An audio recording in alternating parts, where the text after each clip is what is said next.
You know, war has this nasty way of showing the absolute worst in people. Blood, hate, revenge, it eats away at what makes us human. But sometimes, in the middle of all that chaos, you catch a glimpse of something different, something good. This story? Yeah, it's one of those.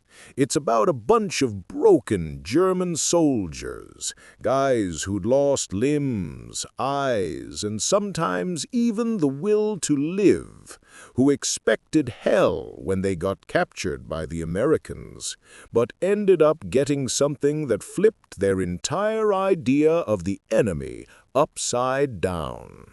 It's late 1944. The Allies are pushing through France, chewing up what's left of Hitler's war machine. The once mighty Wehrmacht is bleeding men like crazy.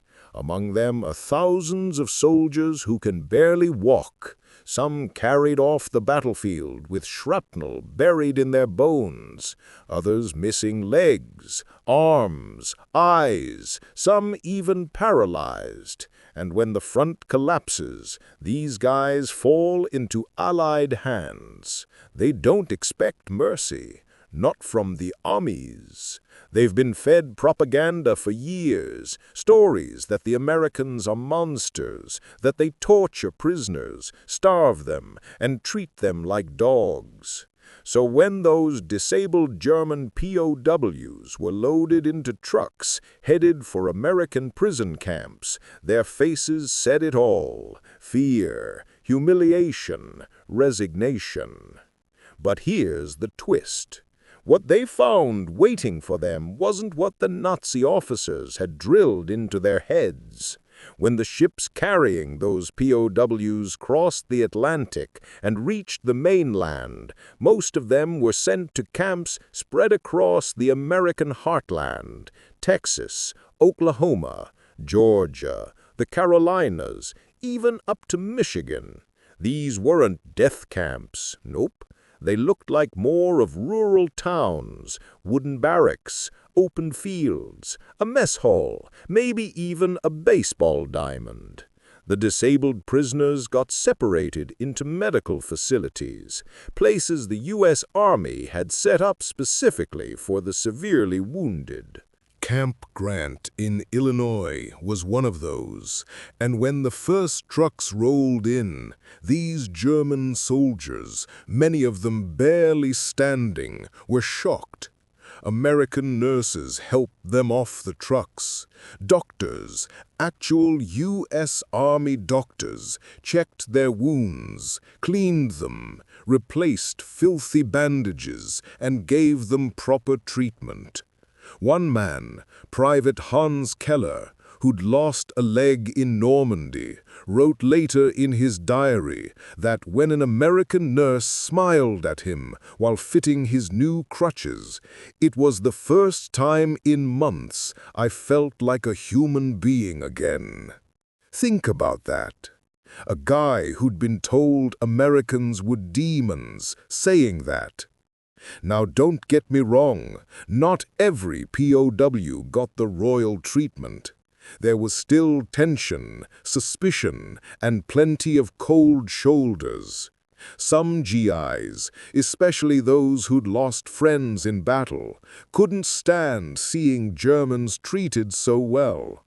But America had this thing going on. It was part strategy, part pride. The Geneva Convention. The U.S. took it seriously. They wanted to show the world, and especially their own soldiers, that they weren't like the Nazis. So even the disabled German POWs got decent food, warm beds, and, believe it or not, access to recreation and education. And that's where the real surprise started to hit those wounded men. See, a lot of them had been raised in a society where weakness was despised. Hitler's ideology called disabled people useless eaters. Even German hospitals during the war euthanized thousands of injured or disabled veterans under the T4 program. So imagine their confusion when the enemy, not only didn't kill them off, but treated them with compassion. One story stands out. In 1945, at Camp Swift, Texas, a German POW named Wilhelm Roth was brought in, both legs amputated below the knee.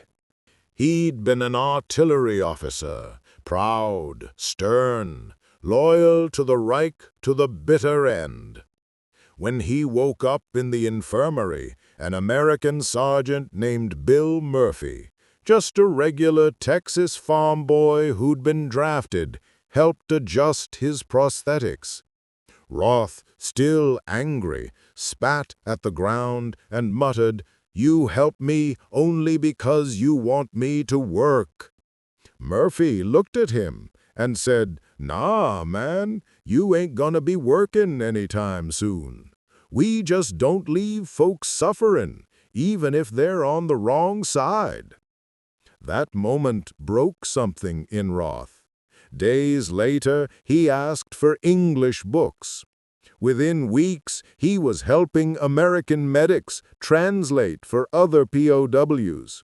When he finally went back to Germany in 1946, he told reporters, "The Americans taught me more about humanity than my Führer ever did." And that's the core of it. These men, scarred, broken, indoctrinated, walked into those camps expecting punishment, but found compassion. They were confused, even angry about it. Some said it was enemy trickery. Others, especially the younger ones, started questioning everything they'd believed about America, about Hitler, about the war itself. But this was just the beginning, because as the months went on, those camps became little laboratories of human psychology. Disabled German POWs started mingling with Americans, working small jobs, joining music sessions, even celebrating Christmas with local families. It's a side of World War II that barely gets talked about. No guns, no explosions, just empathy in the unlikeliest place. And trust me, the deeper we go, the crazier and more emotional this story gets. From secret camp friendships to Nazi officers trying to suppress signs of American softness, and from U.S. nurses risking their jobs to treat POWs with dignity, to the moment those Germans finally went home, changed men. By early 1945, the disabled POW camps had developed their own strange rhythm. Half hospital, half prison, half something in between. The American guards weren't stormtroopers barking orders. Most of them were small-town boys, barely older than the Germans they were guarding. Guys from Kansas, Ohio, or Alabama, who just wanted to get the war over with and go home. They'd look at these wounded Germans, missing arms, limping on wooden legs, eyes patched up, and the hate just didn't come naturally.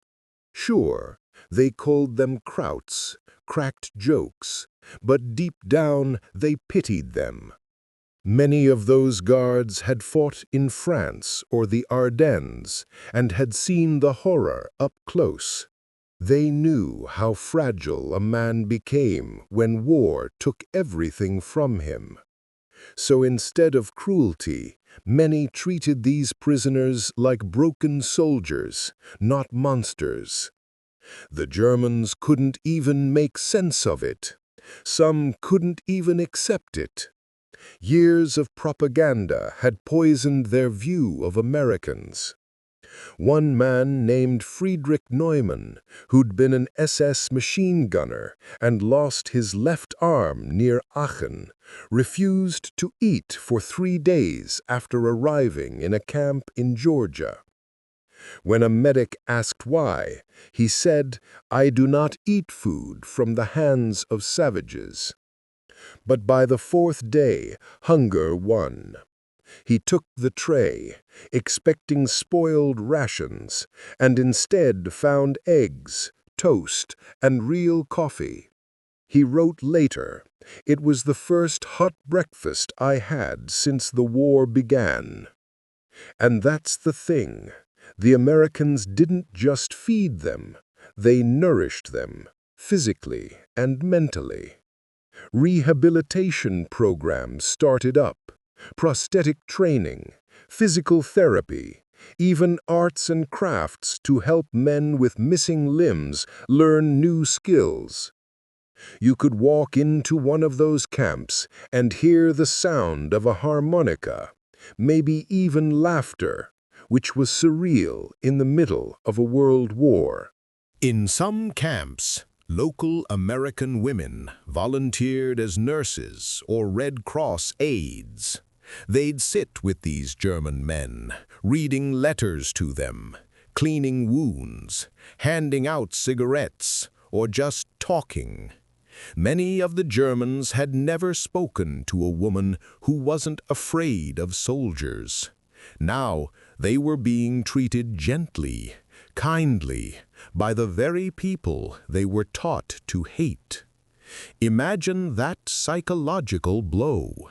These were men raised to believe mercy was weakness, that compassion was for fools. Yet here they were, being shown exactly that by their enemy. Some of them cracked emotionally under the weight of it. Inside the camps, there was a quiet war of ideology, too. You had the hardline Nazis, the true believers, still clinging to their loyalty to Hitler, sneering at anyone who showed appreciation for American kindness. They called them Weicheier, soft eggs, traitors to the fatherland.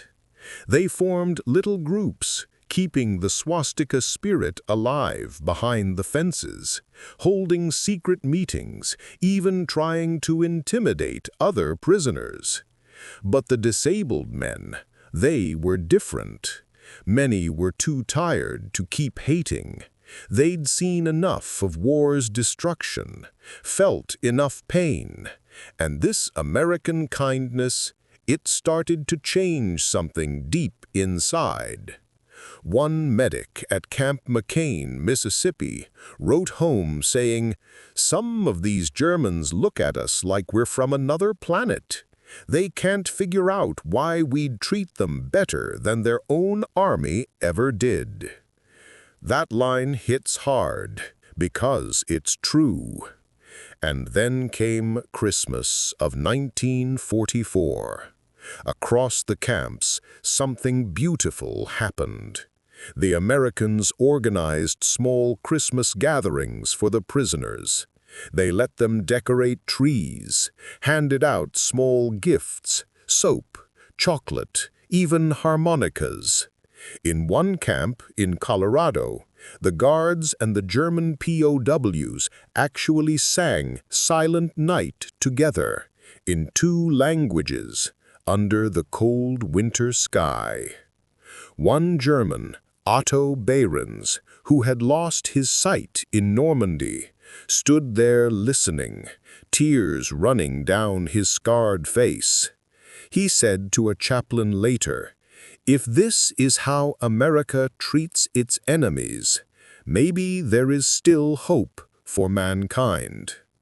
That line became famous later, when he repeated it in interviews after the war. And while all this sounds like some Hollywood heartwarmer, it wasn't perfect. There were still ugly moments. Some guards mocked the disabled men. Some locals resented feeding Nazis while American boys were dying overseas. There were fights, outbreaks of resentment, and orders from above to maintain discipline. But overall, these camps were proof that America had decided to win not just the war of weapons, but the war of ideals. And that's what hit the disabled German POWs the hardest. They started to see the cracks in Hitler's grand illusion. They realized that the barbaric Americans were actually living the ideals of dignity, equality, and freedom that Germany had long abandoned. By mid-1945, after the war ended, the atmosphere changed again. Many of the able-bodied POWs were sent home quickly, but the disabled ones stayed longer. They needed more treatment, time to heal, or they were simply too fragile to travel. During that time, something remarkable happened. Friendships. Real, genuine connections between former enemies. Some American doctors and nurses corresponded with their former POW patients for years afterward.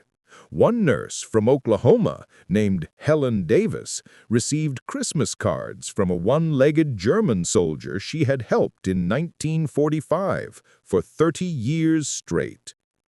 In those cards, he always wrote, "For the woman who made me believe the world still had mercy." And when the time came for these disabled men to go back home to Germany, the departure scenes were nothing short of emotional chaos. Many of them wept, some hugged their guards, others saluted the American flag as they left. They were going back to a homeland in ruins, to cities bombed to dust, to families lost and futures uncertain. But they carried with them something they couldn't have imagined months earlier: respect for their captors and a seed of humanity that would shape how post-war Germany viewed America. In fact, historians later pointed out that the humane treatment of German POWs, especially the disabled ones, played a massive role in easing post-war tensions and rebuilding West Germany's trust in the West. But there's one last layer to this story that most folks don't know. A few of those disabled POWs didn't want to go back at all. They tried to stay in the United States, faking injuries or appealing to the Red Cross, hoping to blend into post-war American life. A few succeeded. They settled quietly, working small jobs, their accents fading, their past buried. And when asked why, they all said the same thing: because here, even the enemy is treated like a man. When the guns finally went quiet in May of 1945, the world was split between ruin and relief. Germany was crushed, Europe lay in ashes, and millions were displaced: civilians, soldiers, survivors. For the disabled German POWs still sitting in American camps, that silence felt heavy. The war that had defined their entire existence was over, and yet they were thousands of miles from home, living under the flag of their former enemy. But by now, something profound had shifted. These men, who'd once saluted Hitler and worshipped the swastika, now watched American soldiers walking freely among them, laughing, playing cards, talking about baseball and girlfriends back home, and they couldn't help but feel envy. Not the bitter kind, but the kind that comes from realizing you've been lied to your whole life. You see, for the first time, many of these Germans began to understand what freedom actually felt like. And it wasn't coming from a speech, it was coming from the way Americans treated people, even prisoners. Inside those hospital wards and barracks, conversations changed. No more talk about defending the fatherland. Now they talked about what America would look like after the war, about democracy, jazz music, Coca-Cola, and what it meant to have rights that no dictator could take away.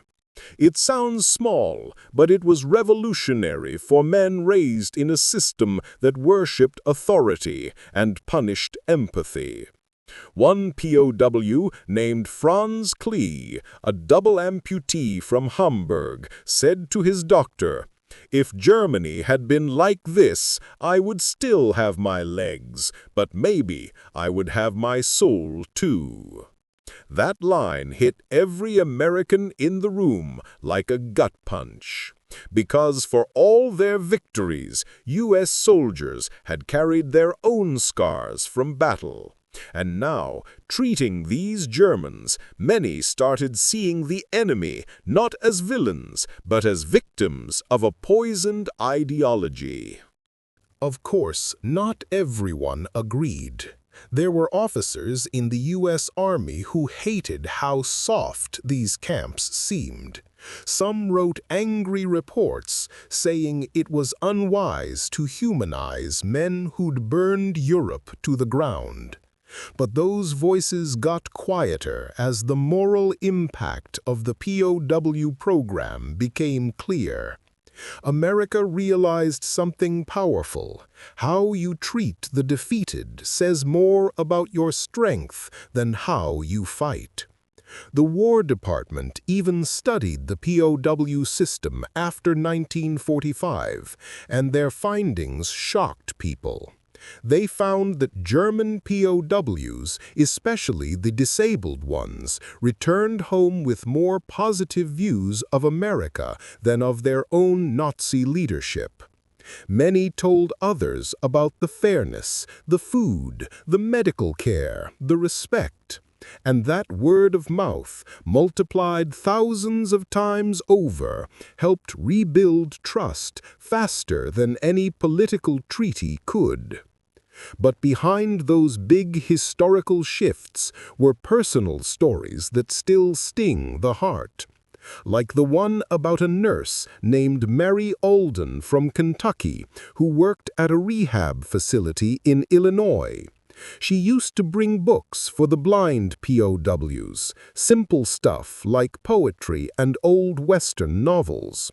One day, a German soldier named Peter Lang, who had lost both eyes in an explosion, asked her to read him something in German. She didn't speak a word of it, so she took night classes at a local church just to learn enough to read him Goethe. When Peter was repatriated in 1946, he kissed her hand and said, "You've given me back the world I thought I'd never see again." Decades later, her family found a letter from him, mailed from Munich in 1955, thanking her again and enclosing a photo of his daughter. He wrote, "She has your kindness in her eyes." And that's the part of history nobody really talks about, the quiet ripple effect of small mercies. These men went back to Germany, carrying stories of compassion that clashed with everything the Nazis had taught. They told their families, their children, their communities. Some became teachers, preachers, even politicians who helped steer West Germany toward democracy. One historian called them the seeds of goodwill planted behind barbed wire. And he was right, because in a strange, poetic way, America won part of the Cold War years before it started by showing humanity when it didn't have to. But for many of the disabled POWs, the memories never left. They remembered the sound of the camp radio playing Glenn Miller, the smell of American cigarettes, The laughter of medics who didn't care which side you'd fought on. They remembered being treated not as broken enemies, but as human beings, and that memory followed them to their graves. In interviews decades later, some of them admitted that the day they were captured by the Americans was the day their faith in hatred began to die. Even today, if you visit Germany and dig deep enough into post-war archives, you'll find letters, diaries, and old photos, smiling German POWs posing with American nurses, handwritten notes saying "thank you" in broken English, tiny tokens of a bond born in a time when mercy was rarer than bullets. Some of those letters are still preserved in U.S. libraries, testaments to an era when compassion quietly rewrote the ending of a war that had almost destroyed civilization. And maybe that's the real story here. Not about victory or defeat, but about redemption. About how a few acts of decency can heal wounds that even time struggles to close. Because when the disabled German POWs were shocked by how Americans treated them, it wasn't just a surprise, it was a revelation. It showed that even in the darkest war humanity ever fought, there was still light. And that light came from the simple belief that no matter how deep the hatred runs, kindness will always be the most powerful weapon of all.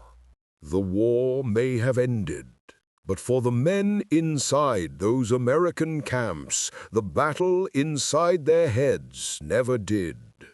Imagine it, years after being captured, still waking up to the smell of disinfectant and hearing the soft clang of metal crutches echoing across the barracks, the sound of life trying to rebuild itself. The disabled German POWs, those once fierce, proud soldiers, had become quiet men. They'd sit together in the evenings, some smoking, some staring at the sunset through barbed wire that no longer scared them. One man once said, "The wire didn't trap me, it protected me from who I was." That line came from a man named Ernst Weber, a one-armed former tank commander. He'd fought at Kursk, lost his crew, lost his limb, and swore he'd never bow to anyone. But now, in that camp in Mississippi, he'd started teaching English to his fellow prisoners. He said it made him feel useful again. The guards respected him, the doctors liked him, and every time he spoke with an American soldier about baseball or jazz, he felt like he was touching a piece of the world that was normal, something he thought had vanished forever. But not everyone was ready to move on. Deep inside those camps, the old war still flickered. There were men who couldn't accept being treated kindly by the people they were told were subhuman. Some whispered that the Americans were brainwashing them, trying to make them weak.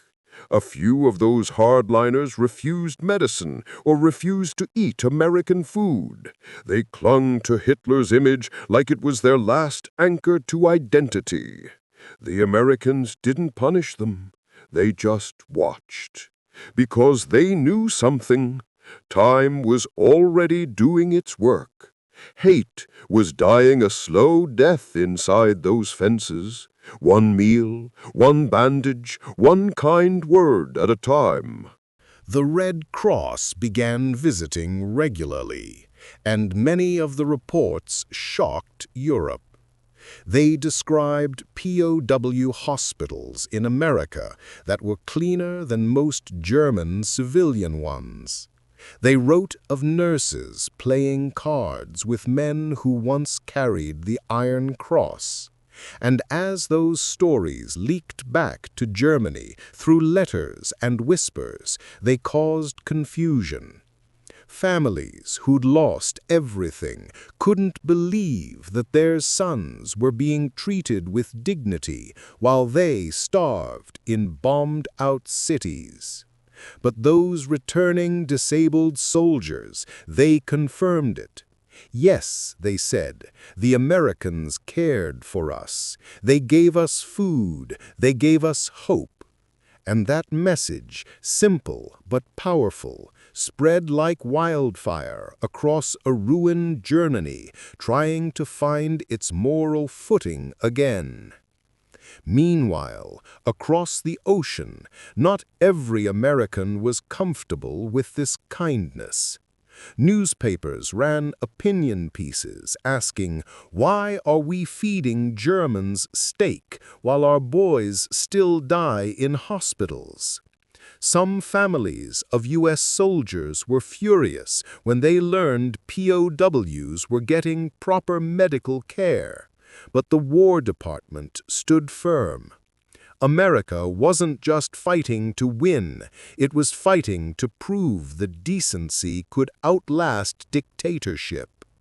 That choice to treat even the enemy as human would define the American legacy long after the tanks rusted and the flags faded.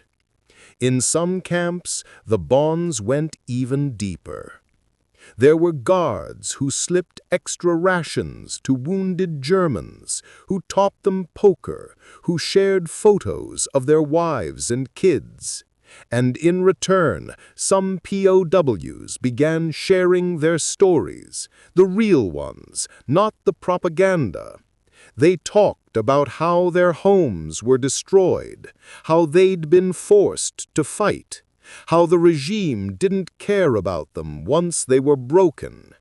Slowly, the enemy turned into just another guide trying to survive.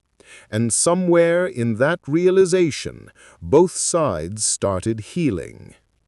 In late 1946, as repatriations ramped up, the camps started emptying. Trucks lined up. Red Cross clerks processed names, and the last of the disabled POWs prepared to board ships back to Europe. But the air was heavy. Some cried openly. Others just stood there in silence, gripping the hands of American medics who had treated them. One amputee named Carl Ritter left his old wooden leg behind, asking the doctor who made it to keep it as a reminder that mercy is stronger than revenge. The doctor, moved to tears, kept it for the rest of his life. It's still displayed today in a small museum in Kansas, labeled "The Leg That Walked Away from Hate." But what happened next? That's where things get even deeper. Because when those disabled men went home, they didn't return to heroes' welcomes. Germany was shattered, physically, morally, spiritually. Cities like Hamburg and Dresden were piles of rubble. Food was scarce. The war's shame hung in the air like smoke. Many returning POWs were greeted with suspicion. Some civilians spat at them, calling them cowards for being captured. The irony was brutal. They'd been enemies in one land and outcasts in their own.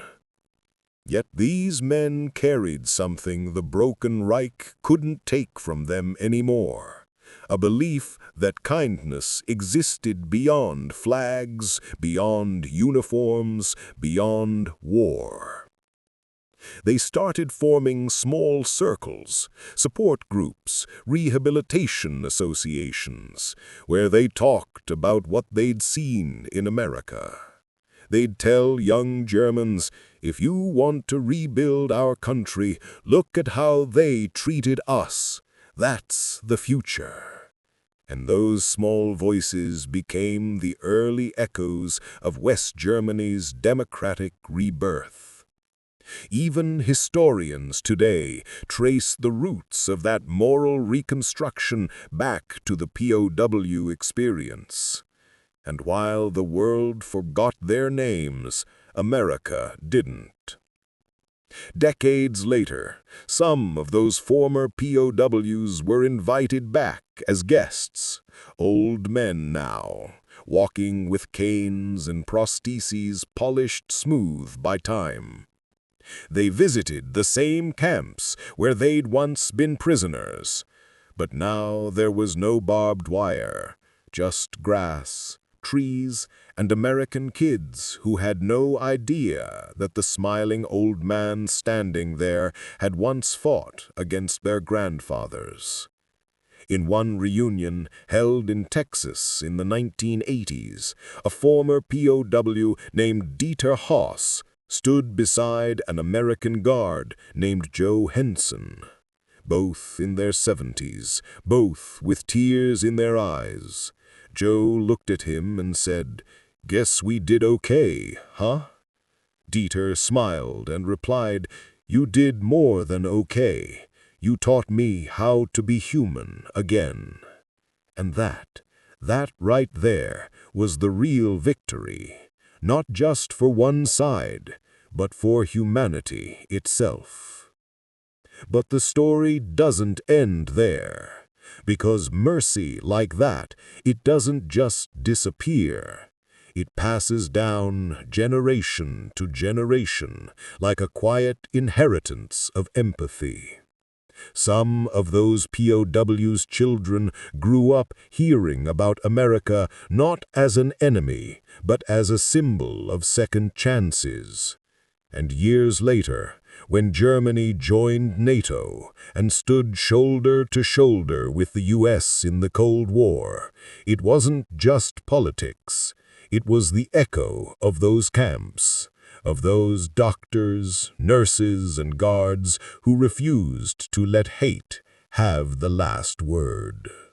Decades after the guns fell silent, the world the disabled German POWs once knew had changed completely. America had become the superpower of the free world. Germany had split in two, and those who once wore gray now wore wrinkles and memories instead.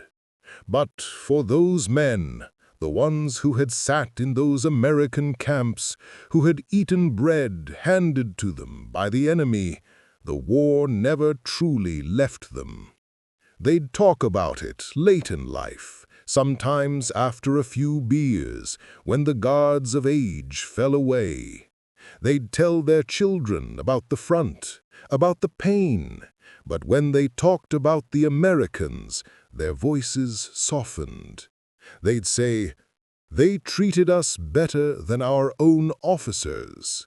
That sentence carried a strange, quiet kind of awe. Because for men who had grown up under the shadow of hate, compassion had felt like an act of rebellion. And the impact of that mercy didn't end with them. When West Germany began to rebuild under Konrad Adenauer, the government actively studied reports of how POWs had been treated in the US. Many veterans who'd returned from American camps ended up serving in the new democratic institutions. They taught in schools, ran local councils, and told the next generation, "This time we build with kindness." They were living proof that even those shaped by tyranny could be remade by decency. Historians would later call it the quiet miracle, a moral rehabilitation not imposed by occupation or propaganda, but born from something as simple as respect. Meanwhile, across the Atlantic, America too was reflecting on what it had done. Soldiers who'd guarded those camps came home and told their families, We treated those krauts fair because we had to be better. That was the American ideal, shining through the dirt and blood of war. The belief that freedom means nothing if you can't show mercy. And for many Americans, that became a source of pride. It wasn't just about winning, it was about how you won. But mercy, as history always shows, comes with a price. Some of those disabled German POWs carried guilt for the rest of their lives. They couldn't understand why they survived when others didn't. They couldn't reconcile the warmth of American hands with the coldness of what their own regime had done.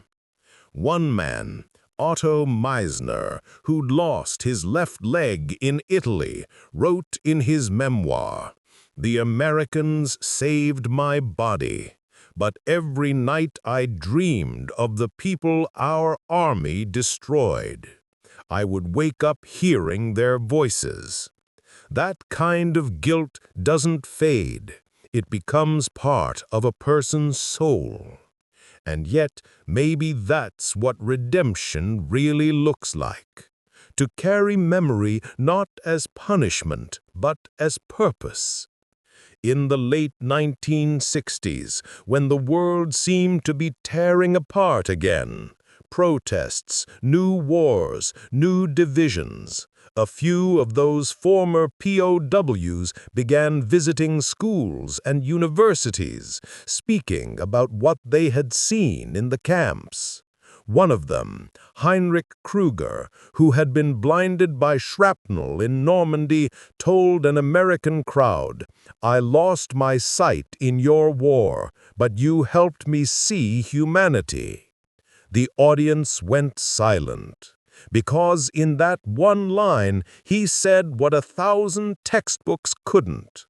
And that's why this story still matters today.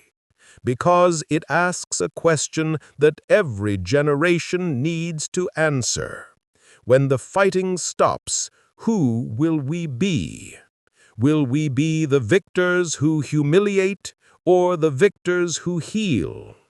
The Americans in those POW camps didn't win a propaganda war. They won a moral one. They showed that strength isn't cruelty, it's restraint. That real power isn't the ability to destroy, but the choice not to. And that choice, made thousands of times by ordinary soldiers, medics, and nurses, changed history. Think about it. A nurse in Oklahoma reads to a blind German soldier. A farm boy from Iowa helps a POW learn to walk again. A young lieutenant shares his rations with a man who once aimed a rifle at him. These aren't grand gestures, they're small acts of grace. But string them together, and you get a story that outlives wars, borders, and ideologies. Because long after the guns fall silent, it's mercy that echoes the loudest. Somewhere out there, maybe in a quiet German village, an old man sits by his window. The same man who once limped through an American camp on a wooden leg. On his shelf sits a faded photo, a group of smiling faces, some in U.S. uniforms, some in prison fatigues.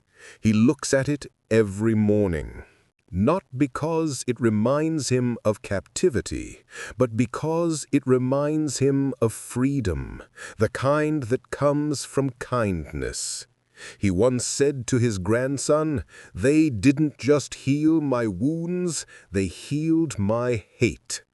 And that's where this story really lands, not in history books, but in the hearts of those who lived it.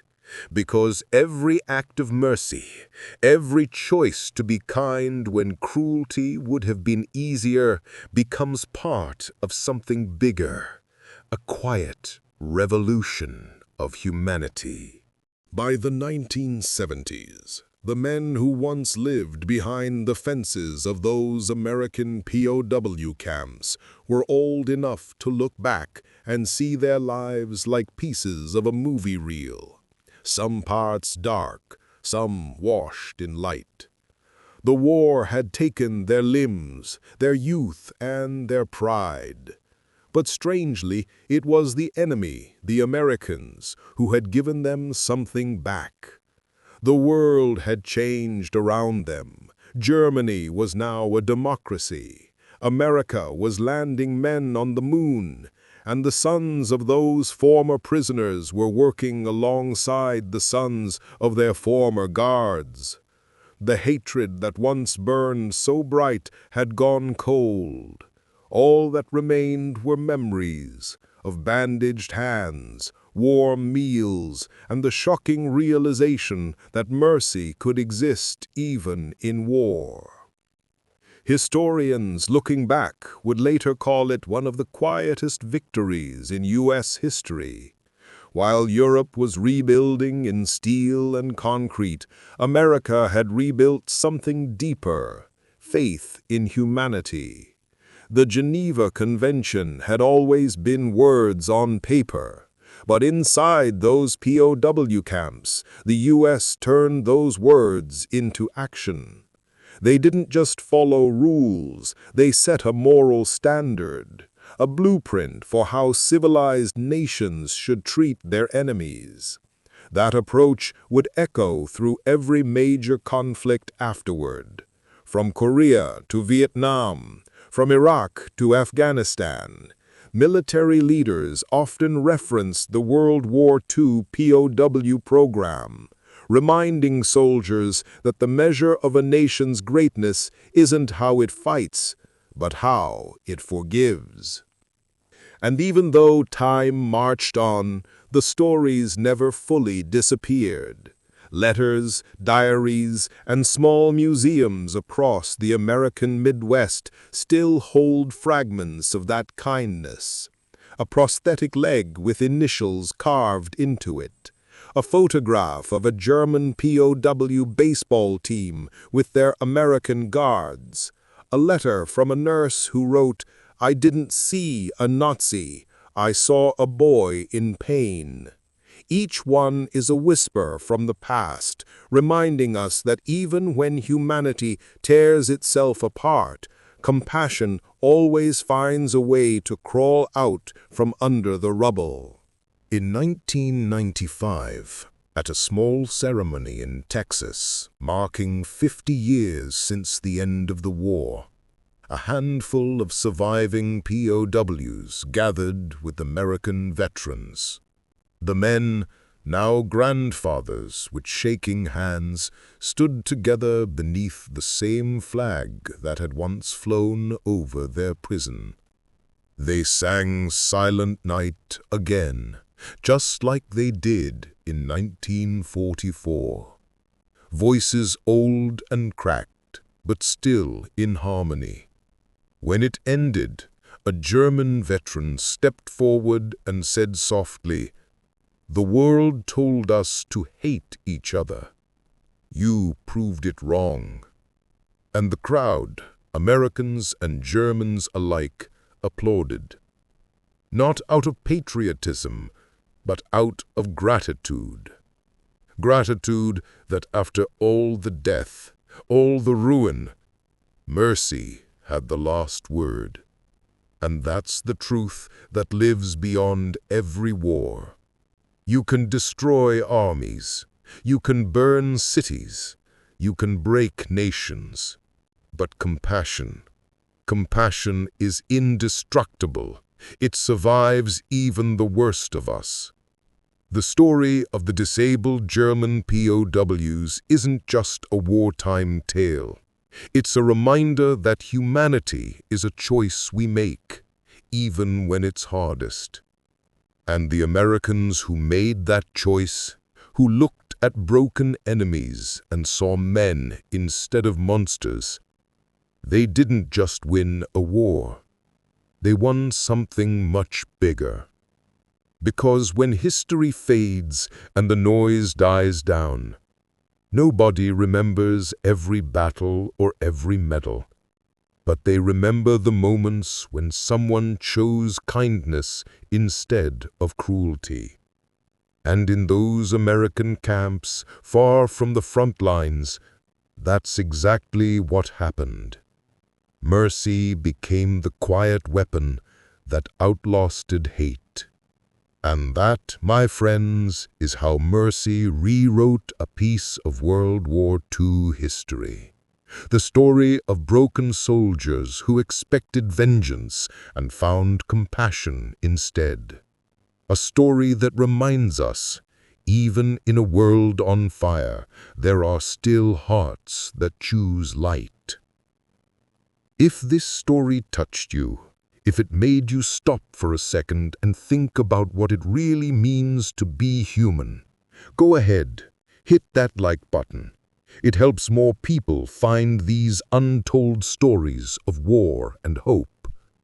And if you love hearing the hidden sides of history, the ones that show the heart behind the headlines, make sure to subscribe.